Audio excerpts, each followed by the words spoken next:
Hi friends, இன்றைக்கோட video என்னென்னு பார்த்துடலாமா? நிறைய வீடியோஸ் இந்த பட்டை டேப்பு போட்டிருக்கேன். இன்றைக்கி வந்து கஸ்டமர் சொன்ன சைஸுக்கு நான் ரெடி பண்ணி ஃபினிஷ் பண்ணியாச்சு. இப்போ பேஸ்லேருந்து மேலே ஏற்ற போகிறேன். இது எப்படி ஏற்றுறேன்னு பாருங்கள். ஃபஸ்ட் இந்த டேப்பு பட்டை டேப்பில் 3 டேப் எடுத்திருக்கேன். ஸ்ட்ராப் ரோவில் ஒயிட் கலரில் இந்த 3/4 இன்ச் டேப்புக்கு எடுத்திருக்கேன் பாருங்கள். இப்போ இந்த இடத்துலேருந்து நான் ஸ்டார்ட் பண்ணுறேன் பாருங்கள். இப்போ நம்ம உள் சைடுந்து கீழே இந்த டேப்பை வந்து கீழே இப்படி இறக்கி விட்டுருங்க. இது வைக்கும்போது ஒரு டேப் முன்னாடி ஒரு டேப் பின்னாடி அப்படின்னு சொல்லி கூட வச்சுக்கலாம். இல்லை ஒரே மாதிரி வச்சுட்டாலும் ஓகே தான். ரெண்டுமே ஒரே மாதிரி தான் இருக்கும், ஒன்றும் ப்ராப்ளம் இல்லை. இப்போ இந்த கீழேருந்து கொண்டு வந்ததை இது மேலே இப்படி பிடிச்சிக்கோங்க.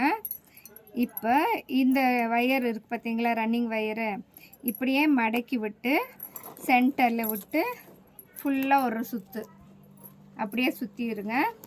சுற்றிட்டிங்கன்னா ஒரு நாட் வந்துடும். ஸ்டார்டிங்கில் நாட் வந்துடும் பாருங்கள், அவ்வளோதான். இப்போ செகண்ட் நாட் வந்து போடணுன்னா இது கீழே இருந்து மேலே எப்படி கொண்டு வரணும் பாருங்கள், நல்லா கவனமாக பார்த்துக்கோங்க. இப்போ இந்த சைடில் கீழே இறக்க போகிறேன். கேப் இங்கே நிறையா இருந்துச்சுன்னா 2 நாட் போட்டுக்கோங்க. இல்லை சிங்கிள் நாட் போட்டால் உங்களுக்கு கேப் இல்லை அப்படின்னா அப்படியே விட்டுருங்க. அப்போ தான் கூட வந்து ரொம்ப நெருக்கமாக போடும்போது தான் அந்த டேப்பு தெரியாமல் இருக்கும். இல்லைன்னா நமக்கு அந்த டேப்பு தெரியும். அதனால் நம்ம கொஞ்சம் நெருக்கமாகவே போட்டுகிட்டே போகலாம். எவ்வளோ தான் நம்ம அட்ஜஸ்ட் பண்ணாலும் அந்த வெள்ளை டேப் தெரிஞ்சிட்டே தான் இருக்கும். அதனால தான் 2 போட்டுட்டோன்னா ஸ்டார்டிங்கே நம்ம பேஸ் ஆரம்பிக்கும் போதே போட்டுட்டோன்னா ஒரே மாதிரி வந்துடும். ஓகே ஃப்ரெண்ட்ஸ், இப்போ பாருங்கள் செகண்ட் நாட்டும் போட்டு முடிச்சாச்சு. பாருங்கள் அழகாக வந்துருச்சா? இந்த அளவுக்கு தான் கேப் வந்திருக்கு. இங்கே பண்ணும்போதே இந்த இடத்துல இந்த வெள்ளை டேப் தெரியாமல் இருக்கிற மாதிரி கரெக்ட் பண்ணி கொண்டு போயிருங்க. இல்லைன்னா அப்புறம் அந்த டேப் திரும்பி தெரிய ஆரம்பிச்சிரும். ஓகே ஃப்ரெண்ட்ஸ், இப்போ இதே இடத்துல இன்னொரு நாட்டும் போடணும் நான். ஏன்னா எனக்கு வந்து இந்த இடத்துல கேப் நிறையா இருக்குது, அதனால் இன்னொரு நாட் போட போகிறேன். இதே மாதிரி தொடர்ந்து உங்களுக்கு நாட் நிறையா போடணுன்னா போட்டுக்கோங்க.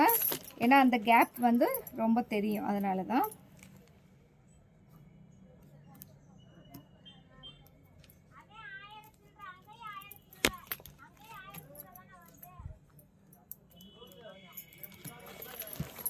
ஓகே ஃப்ரெண்ட்ஸ், இதே மாதிரி தொடர்ந்து எல்லா வீடியோஸுமே பாருங்கள்.